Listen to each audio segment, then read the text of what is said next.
A woman polishes the same champagne glass twice, floodlights already on, hours before anyone important arrives. This is a Formula One team, the paddock behind every driver you know, built by thousands you don't. Somewhere in that garage, a rule protects a mechanic from working himself to exhaustion. No such rule protects the man who owns the team. The lower you rank here, the safer the system makes you. The higher you climb, the less anyone protects you at all. By the end, you'll understand why. Level 1. The Hospitality and Logistics Crew. You polish the same glass twice.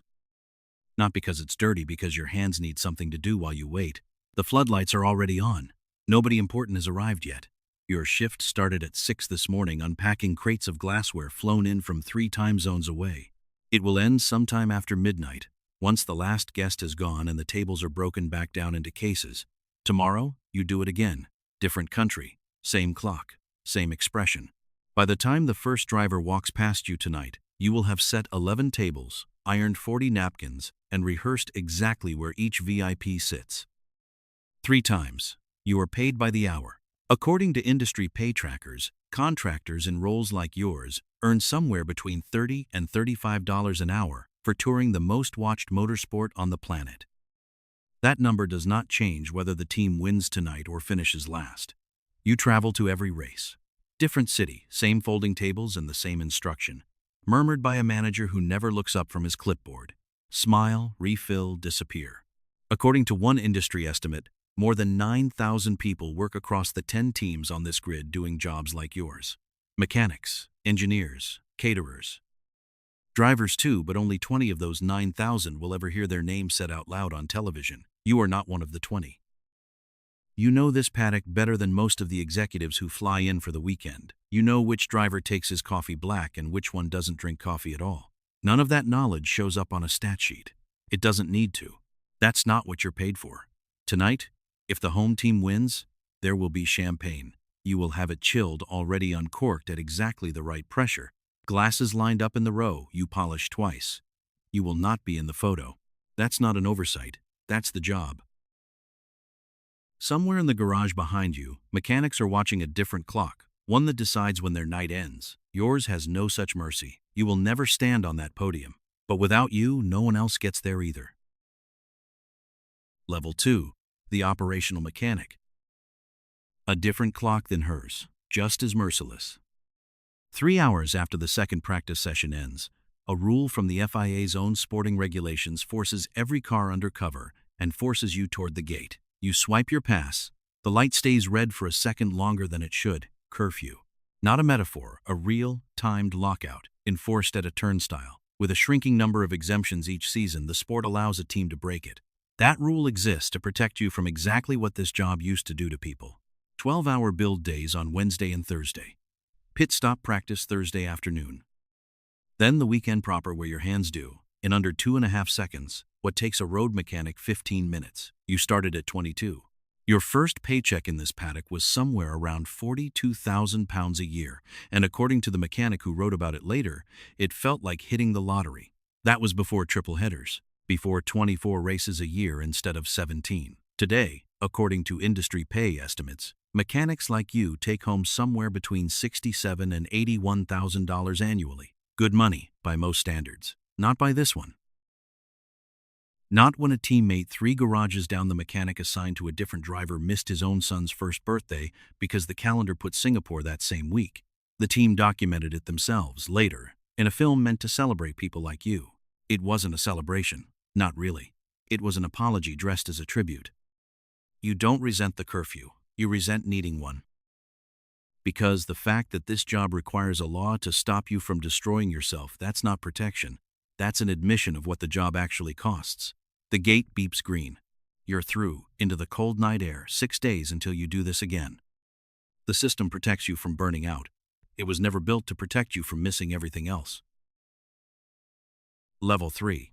The Junior Engineer. No swipe gate rescues you at midnight. No siren tells you to stop. Your clock is the telemetry feed, and it never asks permission to keep running. 3 monitors. Rows of numbers scrolling faster than a human eye should be able to read, and yet you read them, because that's the entire job, catching the one line that doesn't match the others. You graduated with a degree most people can't spell correctly on the first try. Aerospace, mechanical, motorsport engineering, if the university offered it. According to industry salary guides, an entry-level position like yours starts around $75,000 a year reportedly, since teams rarely publish the number themselves. Good money. Anonymous money. Nobody is filming you at 2 in the morning. There's no documentary crew here, no curfew clock counting down your exit, no rule forcing you to stop and go home. The mechanics have a law protecting their sleep.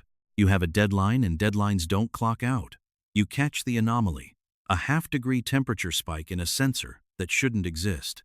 You flag it, log it, send it up the chain to someone whose name will eventually appear in a press release. Yours won't. That's not a complaint. It's the arrangement, the same one you signed when you took the job. The same one every engineer in this building signed before you. You just didn't expect the silence to feel this specific, this total. He knows this car better than anyone on television. No one will ever ask his name. Level 4, the race engineer. Somebody has to be the voice in the driver's ear. Tonight, that's you. The headset sits heavier than it should for something this small. You grip it anyway, knuckles pale, because the radio just cracked with a driver's frustration. Broadcast live to every screen tuned in tonight. Millions, easily. Nobody counts exactly how many, not in a number you could cite with confidence. What's certain is this: your voice, calm, deliberately flat, trained to sound unbothered, is being picked apart in real time by strangers who will never know your last name. You are the bridge between the garage and the cockpit. Every 1/10 of a second, the junior engineer flagged 3 levels below you funnels upward through you, translated into 3 words a driver can hear at 300 kilometers an hour. Box, box, confirm.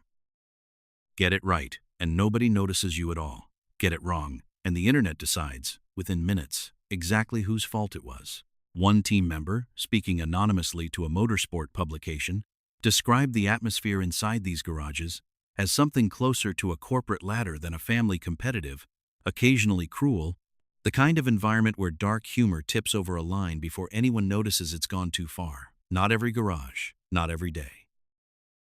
But often enough that people who've lived it felt the need to say so out loud, even without their name attached. You don't get a version of that anonymity. Your voice is the one on the broadcast. Your calm is the product. So you keep it, measured, unreadable, even when your hands, just off camera, are anything but. One wrong word into that headset, and a season can turn. Level 5, the senior engineer. A season can turn on one wrong word. It can also turn on 3/10 of a second nobody hears at all. That's your number. 3/10 carved out of a wind tunnel model, refined across months nobody outside this building will ever see. Credited on no scoreboard anywhere. You've been doing this a decade, maybe 2. Aerodynamics or power unit design, the kind of specialty that takes a doctorate to enter and a lifetime to master. Your salary sits comfortably in 6 figures. Comfortable enough that the number itself isn't the wound is quieter than that. It's watching a driver lift a trophy built, in no small part, from a shape you drew and knowing the cameras will never once cut to you. Standing somewhere near the back of the garage, arms crossed, saying nothing. You don't say anything because there's nothing to say. This was always the arrangement. The junior engineer, 3 levels below you, flags anomalies and hopes someone senior notices. You are the someone senior. And still nobody above you says your name into a microphone either. That's the strange math of this level. You have escaped invisibility in every sense but the one that matters to the outside world. Inside the building, you are known, respected, occasionally feared. Outside it, you don't exist. His work will win races. His face will never win recognition. Level 6, the chief strategist. Recognition finally arrives at this level. It just doesn't feel like a gift. A monitor in front of you shows tire degradation curves, live timing, a rival's fuel load estimate, and you have less than 2 seconds to turn all of it into a single word relayed down the radio. Box. Or stay out. Get it right, and the driver wins a race the world will credit to his skill alone. Get it wrong, and your name, actually your name, unlike the engineer, 1 level down trends by the time the checkered flag falls. That's the trade this job makes you sign, implicitly, the day you take it. Visibility, but only one direction, only downward. Nobody clips together highlight reels of the calls that worked. Thousands of them, across a season, quietly correct. Nobody remembers those. They remember the one that didn't. A driver can make a mistake and still be called brave for trying. A strategist makes one and is called something else entirely. In comment sections that don't know his first name, but know exactly how to spell it wrong while insulting him. There is no equivalent grace extended upward from this chair. The math is asymmetric, and everyone in this role knows it before they ever sit down in it. Still, you sit down, every session, every year. Because the alternative, being 3 levels down, invisible and safe, stopped being enough a long time ago. If he's right, the driver gets the credit. If he's wrong, he gets the blame. That math never changes. Level 7, the technical director. That math never changes except, apparently, when it comes to money. You sign a concept document today. 18 months from now, it will either win championships or explain, in painful detail, why the team didn't. A doctorate got you in the room. Decades of climbing through wind tunnels, through junior design roles, through every senior engineer's job. You're now several tiers above got you this chair. And here is the number that breaks the pattern this video has built so far. Reportedly, a designer at this level of seniority can earn $30 to $40 million a year, more than most team principals. More than most people running entire companies outside this sport. Sit with that for a second. Every level below, you traded visibility for a paycheck, or a paycheck for visibility, never both. You appear to have both extraordinary pay and enough respect inside the paddock that people quietly know your name, even if television doesn't say it. But, and this is the part the number hides, you still answer to someone. The team principal signs off on your concept before it reaches a factory floor. The team principal can override your call in a strategy meeting. The team principal's name is the one attached to the team when a season goes wrong, not yours, no matter how much of the wrong turns out to be architectural. Money bought you almost everything this hierarchy has to offer. It didn't buy you the top of it. He earns more than the man who runs the team. He still answers to him. Level 8, the sporting director. Money never even entered the technical director's conversation with the people above him. Yours does, but rules speak louder here, and they speak first. 3 minutes before a steward's decision, a radio call reaches you from race control. Somewhere, a car may have been released from its pit box in a way that endangered another. It's your job to know, instantly, whether that's true, and if it is, to say so before anyone below you finds out from a penalty announcement instead. 20 or more people answer to you on a race weekend. Mechanics, tire handlers, the pit crew whose 2-second stops make headlines you'll never appear in. You don't design the car. You don't call the strategy. You keep the machine of people running inside a rulebook that changes, in some detail, almost every season: curfew hours, garage access, weight limits, penalty thresholds. Every regulation the FIA writes eventually becomes your problem to translate into instructions a tired mechanic can follow at 11 at night. Get it right, and the team runs like nothing happened. Get it wrong, a wheel not properly fitted, a car released a half-second early, and it isn't just your job on the line. It's someone's safety. That weight sits differently than a strategist's tire call. A strategist risks a race. You risk a person walking away from this job the same way they walked into it that morning, whole. You've learned to live inside that particular pressure, the kind that doesn't announce itself on a scoreboard, doesn't trend online, doesn't get analyzed by millions of strangers. It just sits in your chest during every session, quietly, until the checkered flag falls and everyone, for one evening, goes home in one piece. Every rule the FIA writes lands on his desk first, and every mistake on his record. Level 9, the team principal. Someone's safety sat in the sporting director's chest all weekend. Now it's Sunday evening, and a different weight has moved into yours. The headset comes off first. Then the cameras find your face, because after a loss like this one, your face is the story, not the 11/10ths the strategist lost in the pits, not the sensor anomaly the junior engineer flagged 3 days ago, and nobody upstream acted on. You. Specifically you. Team principals in this sport are paid well. Anywhere from roughly $800,000 a year at the smaller outfits to well over $10 million at the front of the grid, a spread wide enough that 2 people holding the exact same job title can be separated by 9 figures. Here's what the salary range doesn't tell you. None of it buys security. Cyril Abiteboul ran a team. He was removed. Simon Roberts ran a team. He was removed. Christian Horner, one of the most recognized names this sport has produced in a generation, ran a team for nearly 2 decades, publicly, successfully, and was still, eventually, removed.